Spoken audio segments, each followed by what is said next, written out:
감사합니다. 자, 오늘 본문 히브리서 보겠습니다. 히브리서 11장 4절입니다.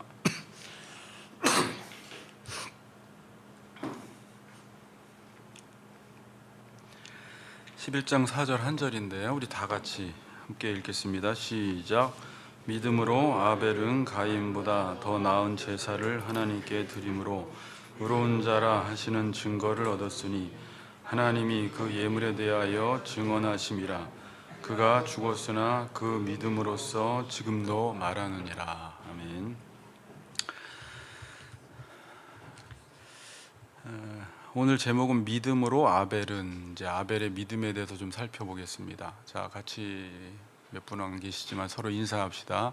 믿음으로 예배드립시다. 이렇게 인사합시다. 믿음으로 예배드립시다. 네, 감사합니다.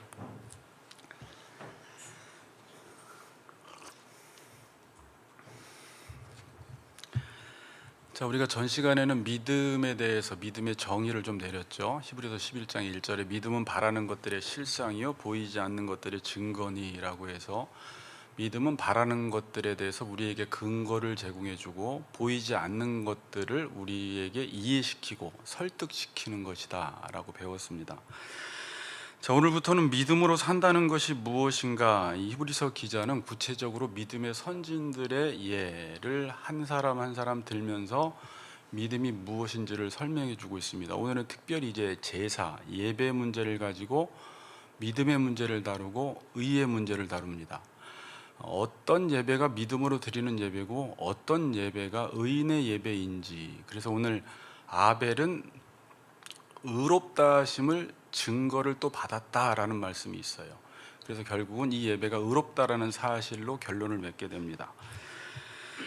자, 그럼 믿음으로 아벨은 가인보다 더 나은 제사를 드렸는데, 이제 더 나은 제사가 뭐냐를 오늘 아는 것이 또 핵심이에요.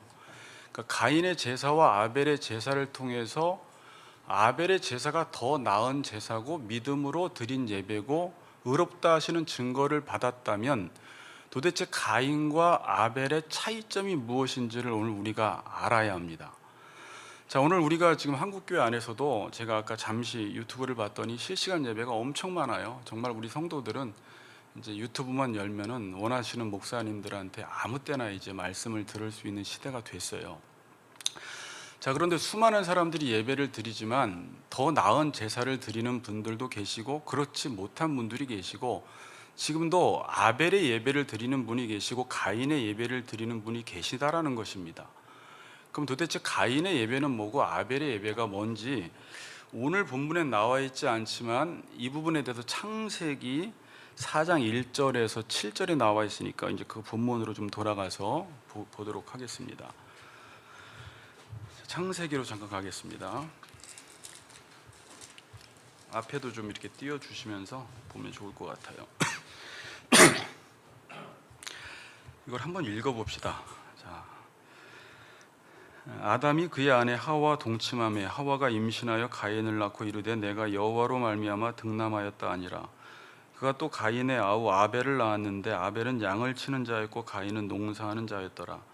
세월이 지난 후에 가인은 땅의 소산으로 제물을 삼아 여호와께 드렸고 아벨은 자기도 양의 첫 새끼와 그 기름으로 드렸더니 여호와께서 아벨과 그의 제물은 받으셨으나 가인과 그의 제물은 받지 아니하신지라. 가인이 몹시 분하여 안색이 변하니 여호와께서 가인에게 이르시되 내가 분하여 함은 어찌 됨이며 안색이 변함은 어찌 됨이냐. 내가 선을 행하면 어찌 낯을 들지 못하겠느냐. 선을 행하지 아니하면 죄가 문에 엎드려 있느니라. 죄가 너를 원하나 너는 죄를 다스릴지니라. 자, 본문을 읽어볼 때 왜 하나님이 아벨의 제사는 받으시고 가인의 제사는 받지 않으셨느냐라고 할 때 그 이유가 나와 있지를 않아요. 본문에 이유가 나와 있나요? 제물의 종류에 대해서만 나와 있습니다. 가인은 농사를 지으니까 땅의 소산물로 제사를 드렸고, 아벨은 양을 치는 목축업을 하니까 그냥 목축업을 하니까 양과 그의 기름으로 제사를 드렸습니다. 창세기 본문에서는 분명히 하나님께서 가인의 제사는 받지 않으시고 아벨의 제사는 받으셨다라고 말합니다. 그럼 우리가 본문을 표면적으로만 본다면, 여기서 이유를 찾는다면 아, 그럼 하나님께서는 피를 동반한 양의 제사는 받으시고 농사 지은 그 소산물은 받지 않는가 보다라고 밖에 볼 수가 없어요. 더 이상 설명을 하지 않기 때문에. 그래서 이전에 여러분들도 이 본문에 대해서 설교를 들어보셨겠지만, 예전에도 그래서 왜 아벨의 제사는 받으셨냐라고 했을 때 피를 동반한 제사였다라고 목사님들이 다 그런 건 아니지만 설교를 하곤 하셨어요, 종종. 제가 주석을 찾아봤더니 실제적으로 유대인의 철학자요 신학자인 필로도 이렇게 해석을 했어요. 또 그 유명한 존 오웬, 존 오웬도 이렇게 말하고 있습니다. 아벨의 제사가 속죄를 기대하고 피를 동반하여 드린 제사였기 때문에 하나님이 연락하셨지만, 가인의 속죄 제사는 피 흘림이 없는 제사였기 때문에 연락하지 않았다고 주장하였다. 이렇게 지금 그대로 주석에 이렇게 써 있어요. 자, 왜 이렇게 숨이 차지? 자, 그런데 지금 가인과 아벨이 살던 때는 하나님이 어떻게 제사를 드려야 하는지 계시해 주셨어요? 계시해 주시지 않았어요? 계시해 주시기 전이에요. 그럼 언제 하나님께서 제사를 어떻게 드려라, 제사 드리는 방법을 계시해 주셨죠? 레위기서에서 계시해 주셨잖아요. 그건 이스라엘 백성들을 출애굽한 이후에 시내산에서 하나님이 모세를 통해서 계시해 주신 것이 지금 레위기서에 기록되어 있습니다. 그런데 어쨌든 계시해 주시지 않았음에도 불구하고 가인과 아벨은 어떻게 제사를 드려야 하는지를 알고 있었다라는 거예요. 자, 4절을 다시 보면 믿음으로 아벨은 가인보다 더 나은 제사를 하나님께 드림으로, 그러니까 오늘 본문에서는 그냥 더 나은 제사를 하나님께 드렸다밖에 나와 있지 않아요. 그리고 의로운 자라 하시는 증거를 얻었으니 하나님이 그 예물에 대하여 증언하심이라. 그가 죽었으나 그 믿음으로써 지금도 말하느니라. 그러니까 가인과 아벨의 차이점은 일단 우리가 생각할 수 있는 건 첫 번째, 믿음으로 아벨은 이렇게 시작이 돼요. 만약에 믿음이 무엇인지를 모르면 본문을 해석할 수 없기 때문에 지금 히브리서 기자는 히브리서 11장을 설교하면서 첫 번째 1절부터 3절까지 믿음을 개념적으로 구체적으로 믿음이 무엇인지를 설명을 했어요. 그래서 믿음이 정의가 되지 않으면 그 뒤부터 본문을 하나도 풀어나갈 수가 없어요. 자기가 알고 있는 믿음의 개념과 정의로 이 본문을 보기 때문에 그래요. 그래서 여러분들이 오늘부터 살펴볼 아벨부터 쭉 에녹, 아브라함 나오는데 믿음으로 아벨은, 믿음으로 아브라함을 할 때는 여러분들이 지난 시간에 배웠던 믿음이 무엇인지를 염두에 두면서 본문을 보면 본문이 보이기 시작합니다. 자, 믿음으로 하나님께 제사를 드린다라는 것이 무엇일까? 그러니까 어떻게 예배 드리는 것이 믿음으로 드리는 것일까라고 질문했을 때, 먼저 이스라엘 백성들은요, 수많은 예배를 드렸어요. 하나님 앞에 수많은 예배를 드렸는데 구약 성경 군데군데를 읽어보면 하나님이 이스라엘 백성들이 드린 예배를 그렇게 좋아하지 않으세요. 탐탁스럽게 생각하지 않고 어쩔 때는 화를 내세요. 역겨워하세요. 말라기서에 보면. 더 나아가서 제발 예배 좀, 내가 이렇게 구역질이 나올 것 같으니까, 토할 것 같으니까 예배 좀 제발 드리지 말고 성전 문을 좀 닫아버리라는 거예요. 그 정도로 하나님이 이스라엘 백성들의 예배를 싫어하셨어요.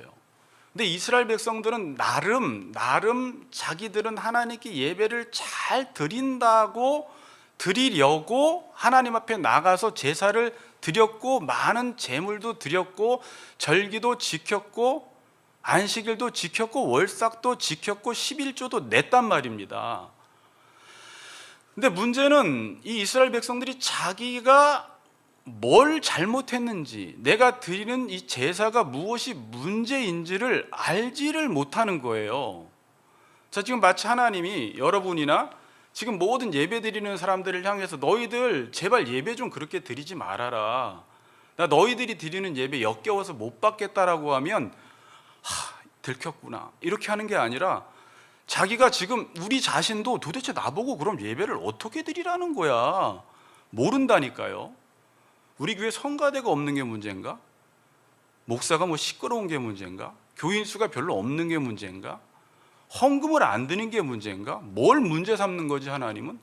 도대체 나보고 어떻게 예배를 드리라고 하는 것이지? 모른다라는 거예요. 지금도 한국교회 예배가 회복이 돼야 합니다. 그러면 어떻게 회복을 시켜야 할지를 몰라요. 그냥 기껏해야 예배당이 있어야 되나? 강대상을 좀 잘 만들어야 되나? 헌금을 안 드린 걸 가지고 하나님은 꼬투리 잡으시나? 원인 분석이 안 되는 것입니다. 믿음으로 드린다라는 것을 모르면 우리는 평생 20년, 30년, 40년 동안 하나님과 상관없는 예배를 드릴 수가 있어요. 우리는 그렇게 생각을 안 하죠. 더군다나 열심히 예배드리고 열심히 갖다 바친 사람일수록 절대 그런 생각을 할 리가 없어요. 그래서 이스라엘 백성들은 그렇게 생각을 하지 못해요. 그래서 여러분 성경에 군데군데 보면 이들은 하나님께 예배 드리는 걸 너무 괴로워했어요. 왜 예배 드려야 하는지도 몰라요. 그래서 때로는 그냥 경외심보다도 무서워서 안 드리면 무슨 일이 날까봐 그런 마음으로 예배를 드렸던 것이에요. 자, 그럼 믿음으로 예배를 드린다라는 것이 무엇인가? 미가서를 잠깐 봐야 합니다. 지난번에도 미가서를 봤지만 미가서가 왜 제가 미가서를 자꾸 보냐면 선지서 전체 선지자들이 했던 말을 미가서 6장 6절에서 8절이 정리를 하고 있고요. 이걸 그대로 예수님이 그대로 인용을 하셔서 마태복음 23장에서 다시 한번 요약을 하시기 때문에 이 부분은 단순히 미가가 한 이야기만이 아니라 선지자들이 무엇을 말했는지를 요약 정리해 놓은 구절입니다. 자, 미가서 6장 6절 8절 제가 한번 읽어볼게요. 내가 무엇을 가지고 여호와 앞에 나아가며 높으신 하나님께 경배할까? 내가 번제물로 일련된 송아지를 가지고 그 앞에 나아갈까? 여호와께서 천천의 순양이나 만만의 강물 같은 기름을 기뻐하실까? 내 허물을 위하여 내 맏아들을 내 영혼의 죄로 말미암아 내 몸의 열매를 드릴까? 사람아, 주께서 선한 것이 무엇임을 내게 보이셨나니 여호와께서 구하시는 것은 오직 정의를 행하며 인자를 사랑하며 겸손하게 내 하나님과 함께 행하는 것이 아니냐. 자, 이스라엘 백성들이 하나님 앞에 나아갈 때 그들의 최고의 관심사가 무엇이었어요? 오늘 본문에 보니까 내가 무엇을 가지고 여호와 앞에 나아가며, 내가 뭘 가지고 나아가야지 하나님이 기뻐하실까를 생각했어요. 내가 어떻게 해야지 하나님이 기뻐하실까, 무엇을 드려야지 하나님이 기뻐하실까 밖에 생각을 못했고, 제사를 잘 드린다, 예배를 드린다고 했을 때 여기에만 관심을 갖고 제사와 예배를 드렸던 것이에요. 일반적으로 기독교가 아닌 일반 종교에서 그 신께 나아갈 때, 신이 없어요. 근데 신께 나아갈 때 보통 일반 종교인들이 관심 있는 게 뭐냐면 재물에 관심이 있어요. 재물에. 무엇을 가지고 나아가야 할까? 왜냐하면 신의 노여움을 달래기 위해서나 자신의 소원 성취를 위해서 지성이면 감천이라고 지극정성을 바쳐야 하기 때문에 그들이 관심 있는 것은 뭘 갖다 바쳐야 내가 원하는 것을 신으로부터 이루어낼 수 있을까에만 관심을 가졌던 거예요. 자, 이번에 강집사랑 이야기를 하면서 강집사 지인이, 바로 옆에 있는 지인이 요즘 종교 사업을 한대요. 종교 사업. 그러니까 절을 하나 사들이는 거예요. 그러니까 요즘 그렇게 한대요. 절을 하나 사들여서 스님을 몇 명 두고 사업을 하면 돈이 그렇게 잘 벌린대요. 왜? 절간에 갖다 바치는 사람이 그렇게 많기 때문에. 그리고 스님이 그렇게 고용이 돼서 그렇게 그 안에서 일을 하면 그 돈을 이 사업하는 주인에게 갖다 준대요. 그럼 돈이 엄청 많이 생긴다고 지금 그걸 하나 인수하려고 준비 중에 있대요. 이 말은 뭐냐면 지금 사람들이 엄청나게 갖다 바친다라는 거예요. 그러니까 무엇을 가지고 나아갈까, 여기에 관심이 있어요. 그 당시에 일반 그 이방신을 섬기는 사람들의 영향을 이스라엘 백성들이 받은 거예요. 그래서 이 맏아들까지도 갖다 바치는 이 악행을 저질렀어요. 왜? 그 옆에 이방 민족들을 보니까 아들까지 갖다 바치는 그 습관이 있었거든요. 그리고 레위기서를 봐도 하나님께서 자꾸 소 갖다 바쳐라, 양 갖다 바쳐라, 뭐 가난한 사람 비둘기 갖다 바쳐라, 곡물 갖다 바쳐라, 그러니까 하나님이 재물을 좋아하시는구나라고 오해했던 거예요. 지금도요, 교회 가서 신앙생활을 할 때 많은 분들이 내가 어떻게 해야지 하나님을 기쁘시게 할까, 내 행위에 관심을 가지고 하나님 앞에 나가요. 내가 무엇을 갖다 바쳐야지 하나님이 좋아하실까, 내가 어떤 자리에서 어떤 일을 해야지 하나님이 기뻐하실까에 관심을 가지고 신앙생활하는 사람이 많아요. 그래서 많이 갖다 바치고 더 많이 일을 할수록 내가 하나님을 잘 섬겼다고 생각을 해요. 그렇기 때문에 그런 사람들에게 나 너희들 예배 도저히 역겨워서 못 받겠다 그러면 나는 잘 드렸고 다른 사람에게 해당되는 것이지 자기에게는 절대 해당된다고 생각을 하지 않습니다. 많은 행위를 할수록 많이 바친 사람일수록 그래요. 자, 그런데 하나님께서 원하시는 건 뭐냐면 자기 백성들이 하나님께 나올 때 어떻게 나오기를 원하시냐면, 우리가 잘 아는 구절인데 오늘 한번 깊이 살펴봐야 돼요. 6장 8절, 사람아 주께서 선한 것이 무엇임을 내게 보이셨나니.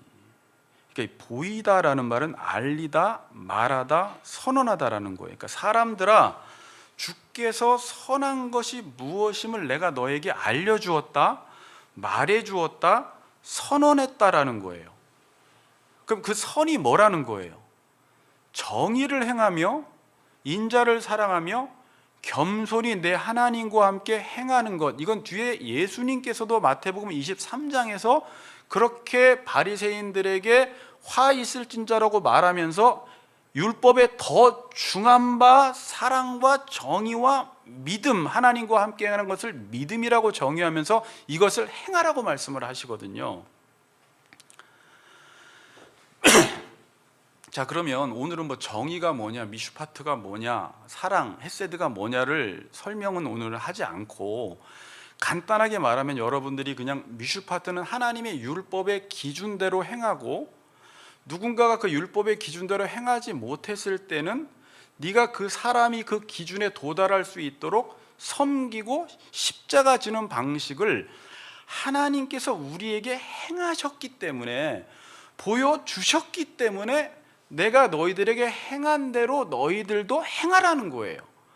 너희들이 죄인임에도 불구하고 내가 너희들을 단지 정죄하고 단순히 심판만 내린 것이 아니라 너희들을 구원하기 위해서 대가 지불을 해서 너희들을 하나님의 자녀로 삼아 주었기 때문에 이게 헤세드의 사랑인데 너희들도 이 헤세드의 사랑을 하라는 거예요.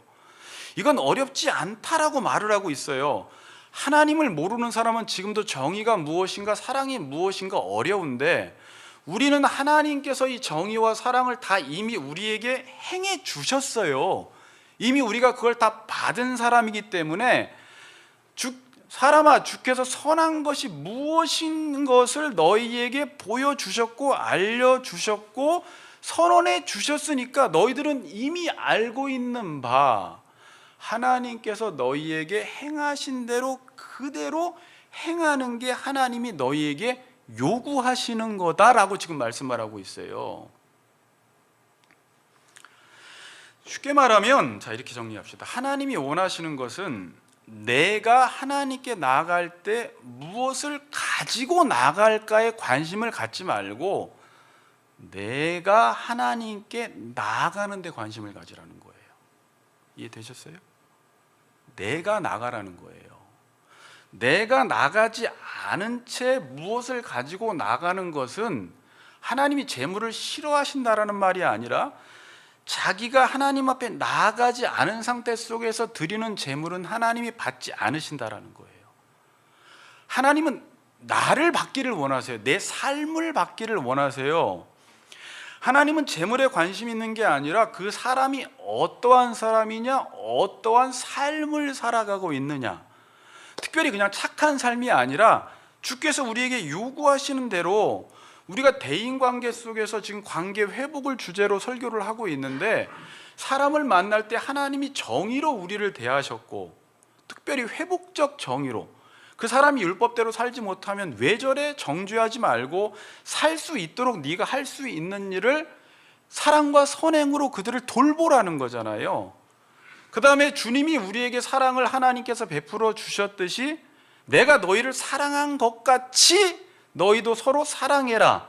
사랑한 것 가치를 하나님께서 우리에게 보여주셨기 때문에 그러한 방식으로 사람을 대하는 게 참된 예배고 참된 제사고, 그러한 사람이 드리는 제물을 하나님이 흠양하시고 기뻐 받으신다라는 거예요.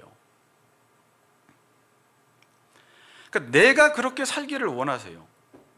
하나님은 제물을 원치 않는다라는 말이 아닙니다. 그 사람이 어떤 사람이냐에 따라서 제물을 받기도 하고 받지 않기도 하세요. 그게 창세기 4장 4절 5절에서는 이렇게 말씀하고 있어요. 아벨은 자기도 양의 첫 새끼와 그 기름으로 드렸더니 여호와께서 아벨과 그의 제물은, 이렇게 말하죠. 아벨과 그의 제물은 받으셨으나 가인과 그의 제물은 받지 아니하신지라. 그 사람이 먼저 하나님께 드려지는 게 뭐예요?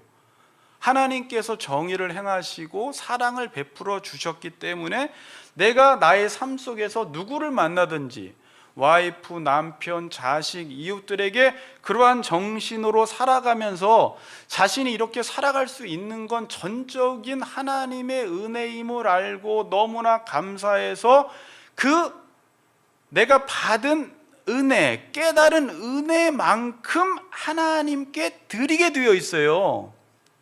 그러니까 드린다라는 말은 자꾸 이렇게 돈으로만 연관시키지 마시고 내 삶 속에서 하나님이 나에게 정의와 사랑을 베풀어 주지 않으셨다면 내 스스로 어떤 일을 행하는 것은 죄밖에 질 수밖에 없는데, 내가 지금 이렇게 사랑과 정의를 가지고 행하며 살아갈 수 있는 것은 전적으로 하나님이 나에게 그러한 행위를 베풀어 주셨다라는 것을 알고 너무 감사해서 하나님 앞에 시간도 드리고 물질도 드리고 내 삶을 드리는 거예요.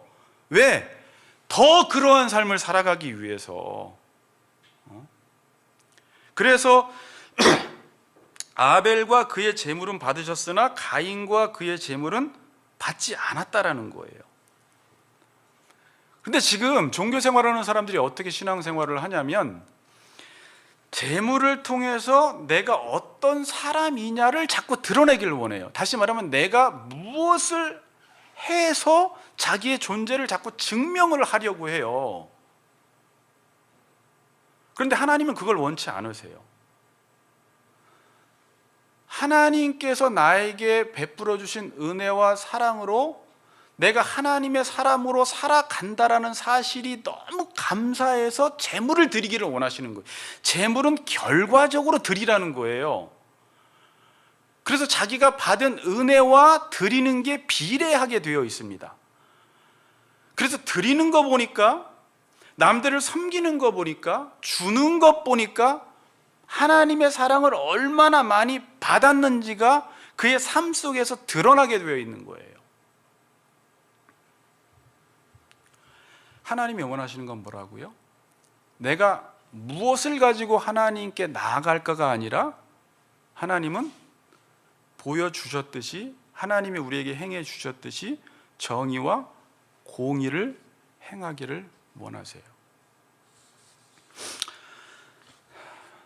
자, 여러분은 하나님께 어떻게 나갑니까? 이 질문 되게 어려운 질문이에요. 우리는 어떻게 예배를 드려요? 올 한 해가 시작되면 어떻게 하면 올 한 해 예배를 잘 드릴 수 있을까? 이게 너무 어려운 질문이에요. 우리가 어떻게 하나님 앞에 나아갈까? 자, 찬양에도 지난주에 했던 거 그렇잖아요. 주의 보좌로 나아갈 때에 어떻게 나가야 할까? 이걸 알기 위해서는 하나님이 우리에게 무엇을 행하셨는지, 하나님의 일하심과 하나님이 누구신지를 알아야 하고, 하나님과 내가 어떤 관계에 있는지를 알아야지 하나님께 어떻게 나아가야 할지를 알게 됩니다. 만일 하나님이 누구신지 모르고 하나님과 나와의 관계를 모르면 아무리 어떻게 나가야 할까, 어떻게 예배를 잘 드려야 하지라고 아무리 고민을 해도 우리는 꾸미는 것밖에, 키우는 것밖에, 잘하는 것밖에, 인간의 행위밖에 드러낼 것이 없어요. 그리고 자기는 예배를 자꾸 잘 드렸다고 하니까, 근데 하나님은 싫다고 하니까 이 사이에서 엄청난 갭이 생겼고, 지금 하나님께서 이 한국교회가 겉으로 보기에는 이렇게 부흥을 했지만 어찌 보면 정말 하나님 앞에 진심으로 믿음으로 참되게 예배드리는 사람이 없기에 하나님이 새롭게 이 예배를 개혁하고자, 참된 예배자들을 다시 하나님께서 재창조하고자 이런 어려운 시기를 통해서 우리에게 말씀의 본질로 돌아가는 시간을 주었는지 몰라요. 지금 어떻게 예배를 드려야 돼요? 그러면 자, 여러분 이제 예를 이렇게 하나 드려볼게요. 입시학원 선생님에게 나아가는 것과 부모님에게 나아갈 때 나아가는 게 달라요.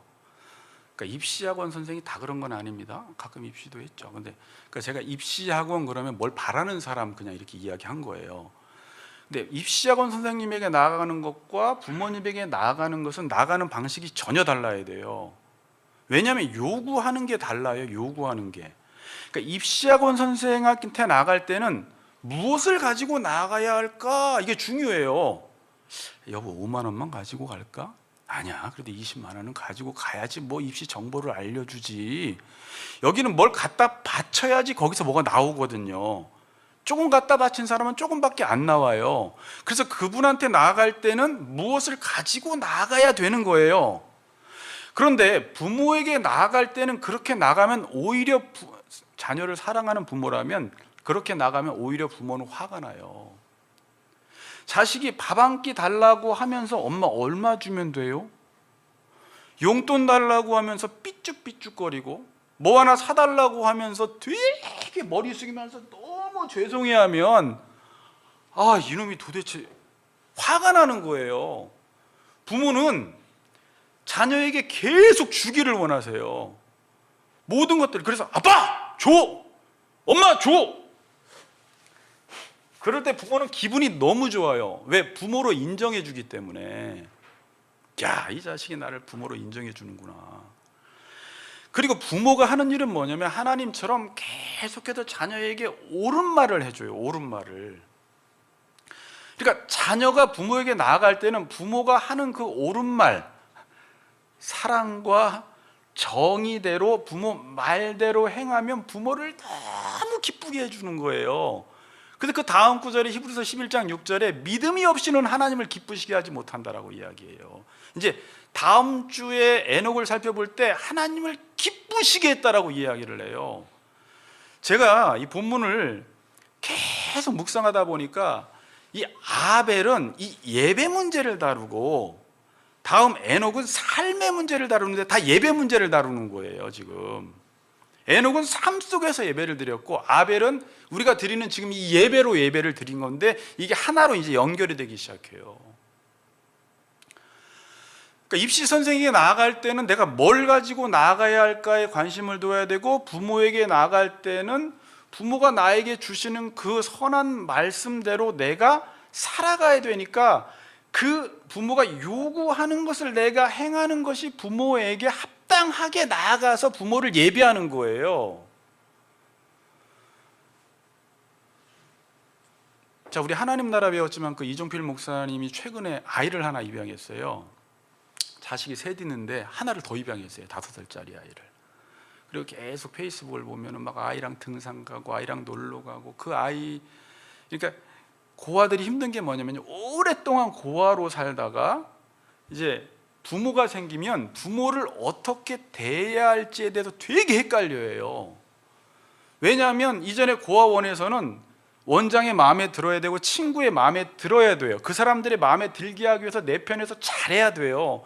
그래야지 머리 쓰다듬어주고 칭찬해주고 그렇게 하지 못하면 책망하니까. 그런데 부모가 생기면 어떻게 돼요?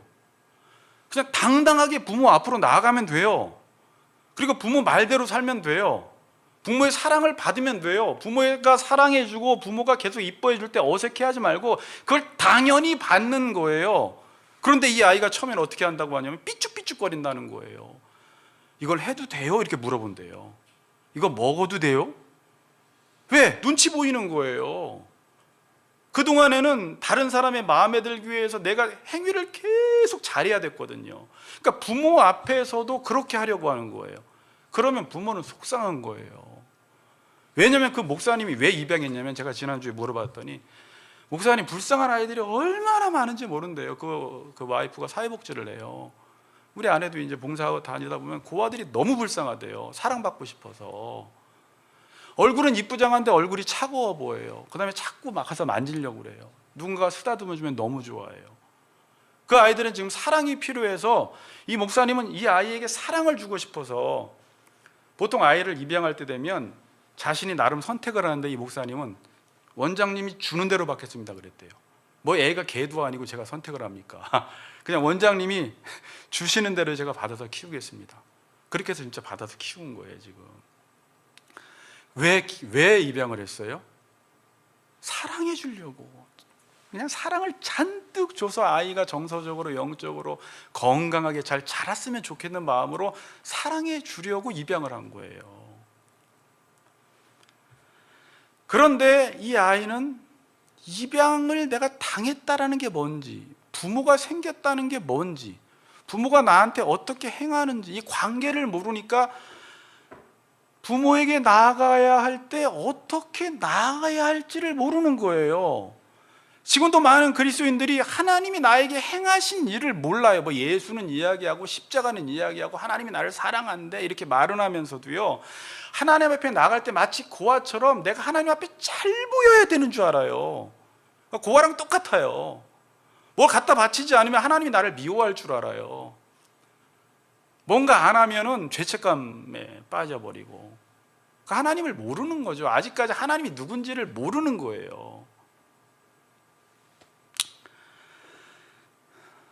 우리가 지난 시간에 예수 사건으로 인해서 예수님이 우리의 죄를 해결해 주심으로 이제 하나님 앞에 담대히 나아갈 수 있게 되었다라고 말씀을 드렸습니다. 히브리서 10장 22절 보면, 우리가 마음의 뿌림을 받아 악한 양심으로부터 벗어나고 몸은 맑은 물로 씻음을 받았으니 참마음과 온전한 믿음으로 하나님께 나아가자. 제가 주석을 찾아봐도요, 참마음과 온전한 믿음, 단어 풀이로는 도저히 이 뜻을 알 수가 없어요. 여러분들이 지금 어떻게 나아가야 될지가 지금 딱 머릿속에 드는 생각이 있죠? 그렇게 나가시면 돼요. 그 하나님을 알고 나가는 게 참마음과 온전한 믿음이에요. 4장 16절, 그러므로 우리는 긍휼하심을 받고 때를 따라 돕는 은혜를 얻기 위하여 하나님의 보좌 앞에 담대히 나갈 것이라. 이 두 구절을 합쳐보니까 너희들은 이제 예수로 인해서 죄 씻음을 받았으니까 하나님 앞에 나가서 하나님이 베풀어 주시는 은혜를 받으라는 거예요. 그런 자녀가 됐으니까. 그러니까 하나님께 나아가라는 것은 무엇입니까?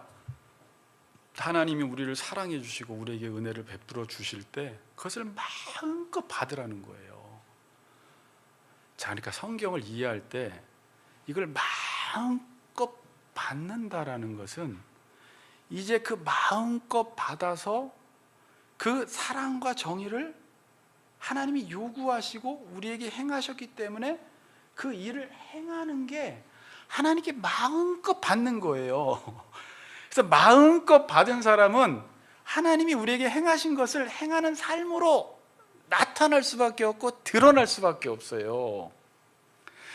그래서 여러분, 자, 이제 예배를 우리가 배웠지만 계속 예배가 무엇인지 점점 이제 정의가 분명해져요. 로마서 12장 1, 2절에 제가 예배에 대한 정의를 한번 말씀드렸죠. 그러므로 내가 하나님의 모든 자비하심으로 너희를 권하노니 너희 몸을 하나님이 기뻐하시는 거룩한 산 제사로 드리라. 이는 너희가 드릴 영적 예배니라 라고 했어요. 여기서 제가 드리라 라는 그 의미가 뭐라고 했어요?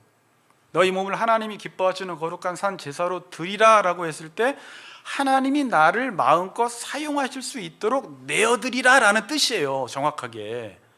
그러니까 이 예배, 이 정의 안에는 어떤 게 전제되어 있냐면 하나님이 지금 나에게 어떤 일을 계속 행하세요. 아까 사랑을 베푸시고 정의를 베푸시고 나를 사랑하시고 나에게 은혜를 베풀어 주시고 어떤 일을 행하시기 때문에 그 하나님의 행하심이 내 안에 이루어질 수 있도록 내 자신을 드리는 거예요. 그래야지 그 하나님의 행하심이 내 안에 이루어지니까. 그러니까 기독교 신앙에서 드리라는 말은 내가 하나님을 위해서 뭘 갖다 바치고 드리라는 말이 아니에요.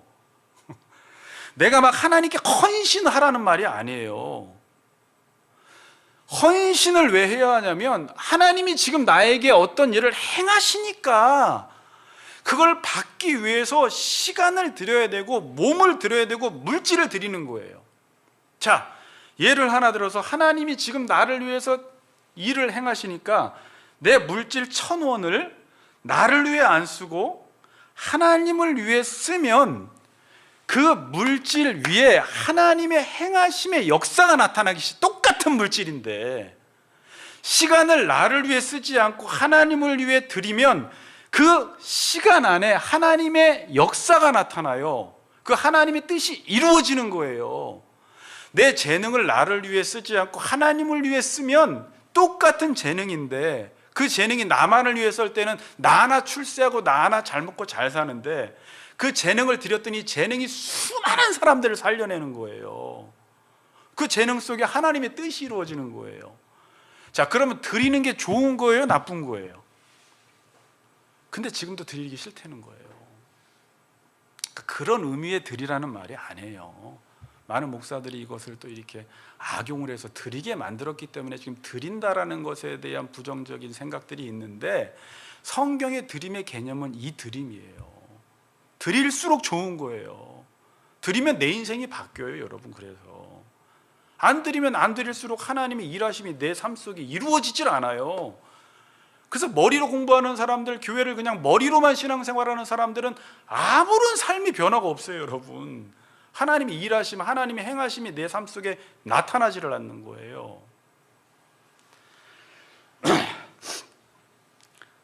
하나님이 행하시는 게 뭐였어요? 다시 6장 8절 보니까 미가서 사람아 주께서 선한 것이 무엇임을 내게 보이셨나니 정의를 행하며 인자를 사랑하며 하나님과 함께 행하는 것, 이게 선이라는 거예요. 선. 그러니까 이게 선인데 제가 이 말씀을 왜 드리냐면 창세기 아까 4장 7절에서 하나님이 가인에게 이런 말씀을 하시잖아요. 내가 선을 행하면 어찌 낯을 들지 못하겠느냐. 선을 행하지 아니하면 죄가 문에 엎드려 있느니라. 죄가 너를 원하나 너는 죄를 다스릴지니라. 내가 선을 행하면 어찌 낯을 들지 못하겠느냐. 자녀들이 부모가 하라는 대로 하지 않았을 때 낯을 들고 다니지 못하고 부끄러워서 낯을 가려버리죠. 그런데 부모가 하라는 대로 하면 자녀들이 낯을 떳떳이 들고 다니죠. 떳떳하니까. 그러니까 네가 선을 행하면 어찌 낯을 들지 못하겠느냐. 선을 행하지 않으면 중요한 말이 하나 나옵니다. 죄가 문에 엎드려져 있대요. 이건 뭐냐면 이 단어의 의미가 어떤 맹수가 먹잇감을 잡기 위해서 웅크리고 있는 거예요. 웅크리고 있는 거예요. 그러다가 그 먹잇감을 가까이 왔을 때 이제 공격을 하는 건데 우리가 지금 하나님이 행하라고 하신 그 선, 아까 정의, 하나님의 그 사랑을 행하지 않고 살면 죄가 바로 우리의 삶 속에서 웅크리고 앉아서 우리를 공격할 준비를 하고 있다는 거예요. 그 뒤에 죄가 너를 원하나 그러지만 이전 성경은 죄의 소원이 내게 있으나, 근데 같은 말이에요. 내가 선을 행하지 않으면 죄 짓고 싶은 소원이 이제 들게 돼요. 선을 안 행했으니까 죄를 질 수밖에 없어요. 이게 로마서 6장에 나온 대로 둘 중에 하나예요. 죄 짓고 싶은 소원이 들어요. 그리고 죄편에서는 죄가 너를 원해요. 이 사람이 요즘 교회는 다니는데 선은 행하지 않아. 그럼 죄가 그 사람을 끌고 다닌다는 말이에요. 그리고 이 사람도 죄를 원해요. 나도 죄를 원하고 죄가 나를 끌고 가니까 죄가 얼마나 좋고 재밌는지 몰라요. 어떤 사람에게? 선을 행하지 않으니까. 그럼 이렇게 뒤에 말해요. 너는 죄를 다스려라 그래요. 여러분이 죄를 어떻게 다스릴 수가 있어요? 어떤 죄를 짓는데 해본 사람은 알지만 죄는 절대로 안 다스려져요. 죄를 생각하면 생각할수록 죄를 더 짓고 싶어져요. 그럼 죄가 어떻게 다스려져요? 적극적으로 하나님이 하라고 하는 것을 했더니 죄가 생각이 안 나기 시작해요. 죄가 딱 다스려지는 거예요. 아마 경험해 보셨어요? 하나님이 하라고 하는 일을 여러분 한번 해보세요. 그럼 예전에는 그걸 안 하고 죄와 싸울 때는 싸우다가 죄한테 먹혀버리는데, 그냥 하나님이 하라고 하는 일을 그냥 사랑을 행하고 정의를 행하고 하나님이 시키는 걸 했더니 죄가 잘 생각이 안 나요. 그 순간만큼은 그렇게 이기는 거예요. 그런데 그렇지 않을 때는 나도 죄를 원하고 죄도 나를 원해. 짝짝꿍이 잘 맞아. 그래서 죄한테 끌려다니는 거예요. 죄를 이겨보려고 해도 이길 수가 없어요. 그냥 그 중독 현상에 빠져서 헤어나오지를 못합니다. 그 안에서. 미가서 6장 8절 한 번 더 읽을게요. 사람아, 주께서 선한 것이 무엇임을 내게 보이셨나니 여호와께서 구하시는 것은 오직 정의를 행하며 인자를 사랑하며 겸손하게 대해 하나님과 함께 행하는 것이 아니냐. 정의를 행하고 인자를 사랑하는 것이 내 하나님과 함께 행하는 것이다 라고 말해요. 이걸 예수님이 믿음이라는 단어로 정의를 내려줘요. 그러니까 믿음으로 산다는 말은 정의를 행하고 인자는 헤세드예요. 변함없이 하나님이 우리를 언약적 사랑을 하셨듯이 우리도 상대방을 변함없이 사랑하는 게 믿음으로 산다라고 지금 말씀을 하고 있는 거예요. 믿음이 뭔지를 분명히 알려주세요. 본문 보세요. 마태복음 23장 23절. 화 있을진저 외식하는 서기관들과 바리새인들이여, 너희가 박하와 회양과 근처의 11조는 들이되 율법에 더 중한 바, 자 보세요, 더 나은 제사, 더 중한 바. 마태복음 7장에서는 더 나은 의, 5장에서는 더 나은 의가 나오는데 이제 그 뜻이에요. 더 중한 바 정의와 긍휼과 믿음은 버렸도다. 믿음이라고 하죠. 정의, 미슈파트, 긍휼, 아까 인애, 헤세드, 그 다음에 믿음, 내 하나님과 함께 행하는 것, 이걸 믿음이라고 이야기를 해요. 그러나 이것도 행하고 저것도 버리지 말라는 거예요. 그러니까 지금 바리새인들은 무엇을 하나님께 드릴까, 무엇을 행할까, 여기에만 관심이 있었던 거예요. 이게 자기의라고 이제 표현을 해요. 예수님은 자기의.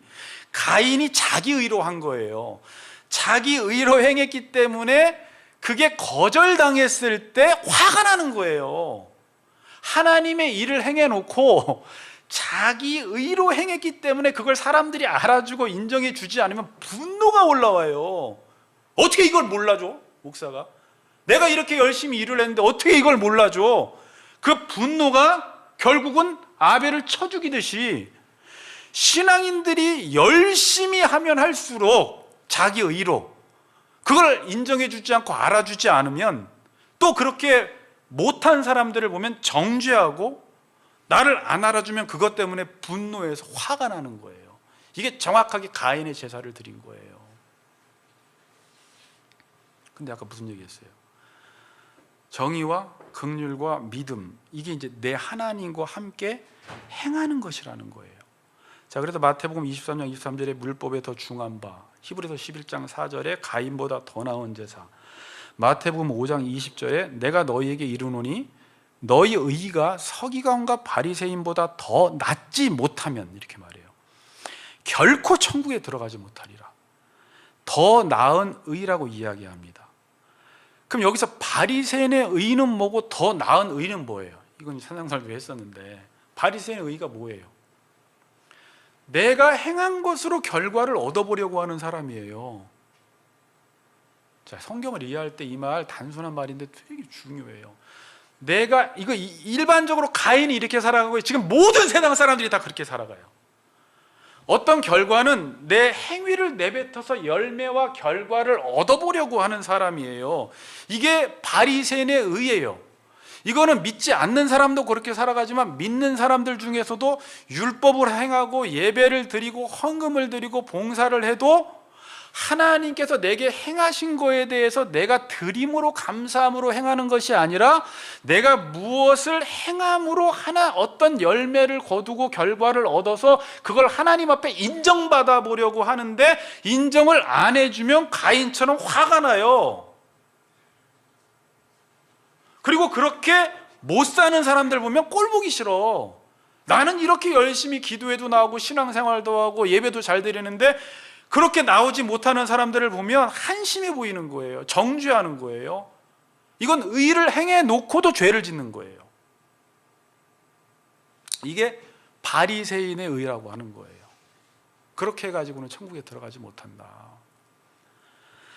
더 나은 의가 뭐예요? 가인보다 더 나은 제사.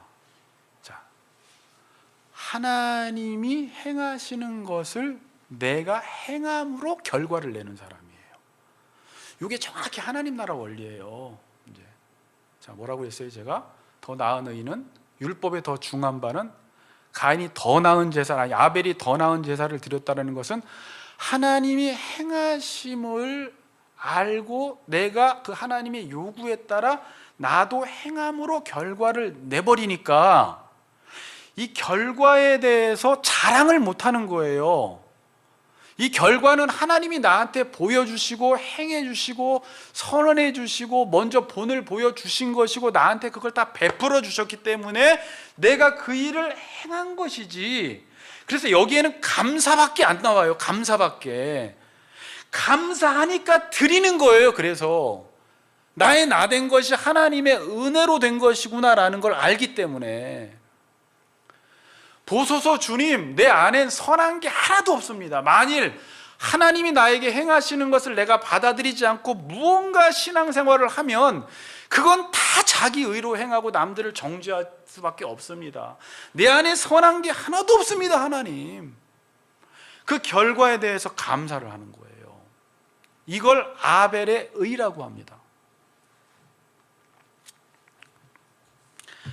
자, 그래서 창세기 4장에 보면 가인과 아벨이 드린 제물을, 이 제물이라는 이 단어를 민카, 히브리어로 민카라는 단어를 썼는데 왜 이게 재밌냐면 레위기서에 5대 제사가 나오는데 모든 피를 드리는 속죄 제사가 있죠. 그 나머지 뭐 번제, 화목제, 속건제, 속죄제는 다 피를 동반한 동물을 드리는 거예요. 그런데 이 민카는 소제예요. 소제가 뭐예요? 곡물을 드리는 거죠. 그러면서 민카는 하나님으로부터 받은 은혜에 대한 감사로 드리는 제사예요, 이게. 그러니까 지금 가인이 아니라 아벨은 어떤 제사를 드렸다라는 거예요? 하나님이 나에게 베풀어 주신 은혜에 대한 감사로 예배를 드린 것이고, 자기의 삶 자체가 하나님께 의존해 있어서 하나님이 나에게 행하시는 그 결과로 내가 살고 있다는 것을 알기 때문에 하나님이 아벨과 그의 제물은 받으시고 가인은 그 은혜를 몰랐어요. 자기 의로 드린 거예요. 어떻게 알아요? 나중에 자기의 제사가 거절되니까 자기 동생 아우를 쳐 죽였다 그래요. 뭐 돌로 쳐 죽였는지 뭐 몽둥이로 쳐 죽였는지 모르겠지만 분노가 올라와서 죽여버린 거예요. 왜? 내 의가 인정받지 못하는 게 너무 화가 나는 거예요. 나를 안 알아주는 거예요. 그렇게 열심히 했는데.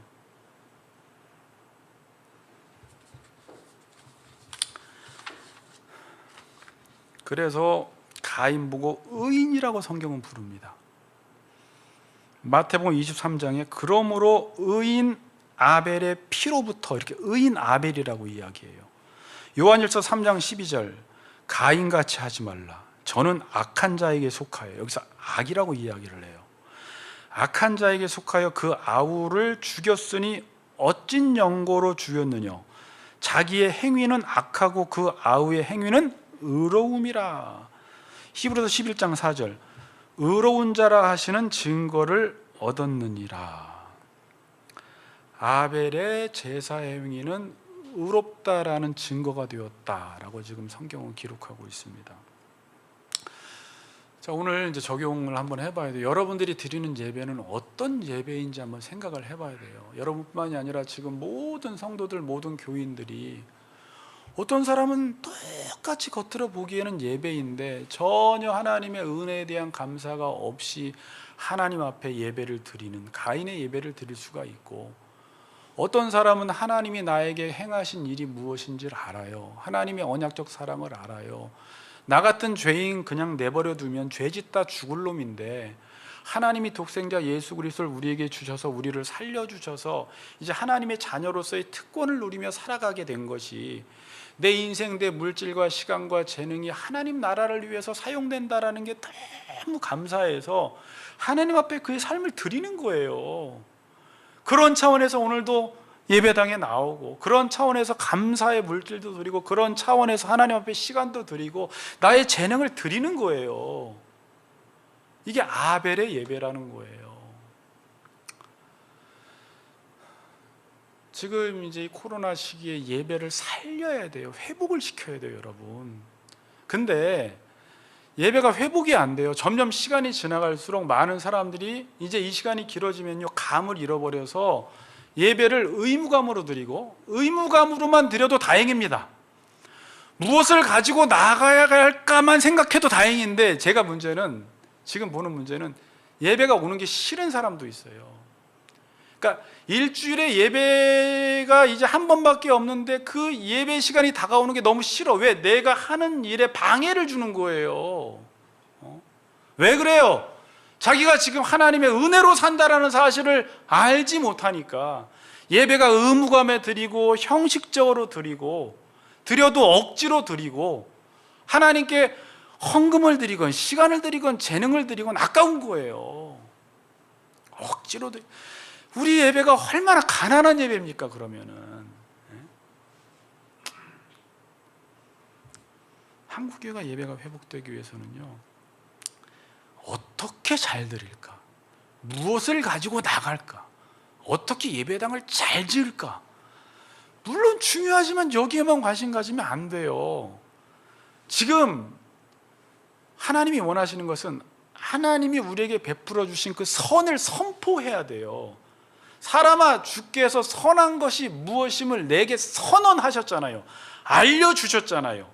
그걸 성도들이 알지 못하면 지금 한국교회 백성들은 어려서 어떻게 하나님 앞에 나아가야 할지를 알지 못해서 예배당에 와서 하나님께 예배드리면서 이방신을 섬기듯이 갖다 제물 바치는 형식으로, 그렇게 하면 하나님이 기뻐하신다고 생각하고, 내가 열심히 못하면 하나님이 나에게 심판을 내리신다는 그러한 마음으로 비인격적인 하나님으로 그들을 대하고 하나님을 예배하니까, 아까 입양한 부모처럼 아들이 그렇게 나올 때 얼마나 슬픈지 몰라요. 그러니까 지금 교회 현실이 어때요? 참 슬픈 이야기지만 교회 안에서 열심히 한다고 하는 사람들이 싸우잖아요. 지체들과 하나가 되질 못해요. 그 사람들 때문에 문제가 되잖아요. 교회가 얼마나 많은 분열이 일어났습니까? 우리가 사랑과 정의를 행했다면 그런 분열과 싸움이 일어납니까? 얼마나 갈라지고 찢어져 버렸어요, 지금 교회가. 자기의 인정받지 못하고 알아주지 않는다고. 4절 봅시다. 믿음으로 아벨은 가인보다 더 나은 제사를 하나님께 드림으로 의로운 자라 하시는 증거를 얻었으니. 자, 제가 이제 증거라는 말이 뒤에 계속 나오기 때문에 지난 시간에 마르튀레오라고 했죠. 이게 뭐예요? 하나님께서 의로운 자라고 확증해 주셨고, 의로운 자라고 인정해 주시고 증거해 주신 거예요. 선지인들이 이로써 증거를 얻었느니라 그랬죠. 이제 그 증거가 계속 나와요. 믿음으로 아벨은 의로운 자라 하시는 증거를 얻었다. 하나님이 그가 의롭다라고 확증해 주셨다라는 것입니다. 결론을 내리겠습니다. 4절 하반절입니다. 이렇게 나와요. 그가 죽었으나 그 믿음으로써 지금도 말하느니라. 의인이 죽었어요. 의인의 삶의 결과예요. 누구로부터 죽임을 당했냐면 가인으로부터. 자기 의로 산 사람에 의해서 죽임을 당했어요. 돌로 쳐 죽임을 당했어요. 그런데 죽었는데 그 믿음으로써 지금도 말한대요. 지금도가 여전이라는 뜻이에요. 믿음으로서는 믿음을 통하여라는 뜻이에요. 그럼 다시 해석해 보세요. 아벨은 가인으로부터 죽임을 당했으나 그 믿음을 통하여 여전히 말하고 있다는 거예요. 아벨은 죽었는데 그의 믿음은 죽지 않았다는 거예요. 의인들은 예수님처럼 아벨처럼 지금도 자기의 행위로 결과를 만들지 않고 하나님의 행하심으로 나도 행함으로 결과를 만들어 나가는 의인들은 자기의 행화로 결과를 만들어 내려는 세상 사람들로부터, 자기 의로 살아가는 신앙인들로부터 핍박을 받아요. 여러분, 교회 안에서 그래요. 교회 안에서 그 사람들이 죽여요.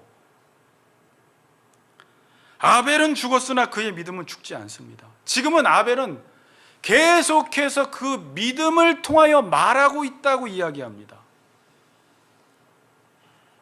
그러니까 죽지 않았어요. 죽은 것 같은데 죽지 않았어요. 의인은 죽지 않아요, 여러분.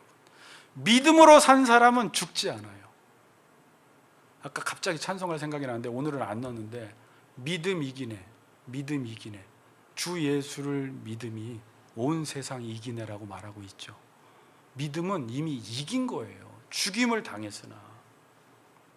그래서 지금도 믿음의 사람들은요, 육신은 죽었는데 계속 그 후손들에게 말을 하고 있어요. 지금 우리는 아벨의 말을 듣고 있잖아요.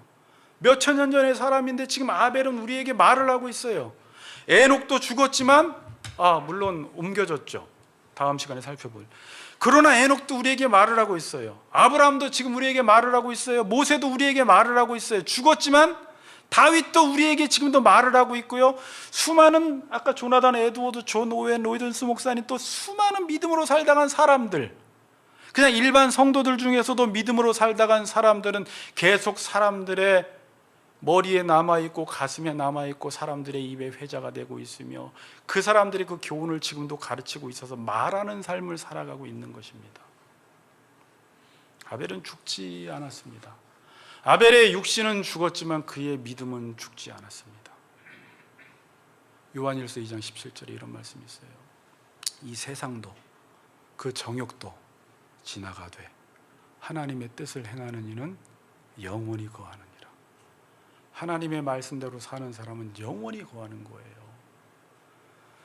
하나님의 말씀을 따라 살다가 죽었는데 그 말씀은 영원성이 있어서 소멸되지 않으니까 계속해서 육신은 죽었지만 하나님의 말씀은 그 사람의 인생 속에서 지금도 외쳐지고 있고 사람들에게 선포되고 있고 수많은 사람들이 그 말에 영향을 받고 있는 것입니다. 히브리서 11장 4절 읽고 끝냅시다. 같이 한번 다 같이 크게 읽겠습니다. 자, 시작. 믿음으로 아벨은 가인보다 더 나은 제사를 하나님께 드림으로 의로운 자라 하시는 증거를 얻었으니 하나님이 그 예물에 대하여 증언하심이라. 그가 죽었으나 그 믿음으로써 지금도 말하느니라. 아멘. 찬양합시다.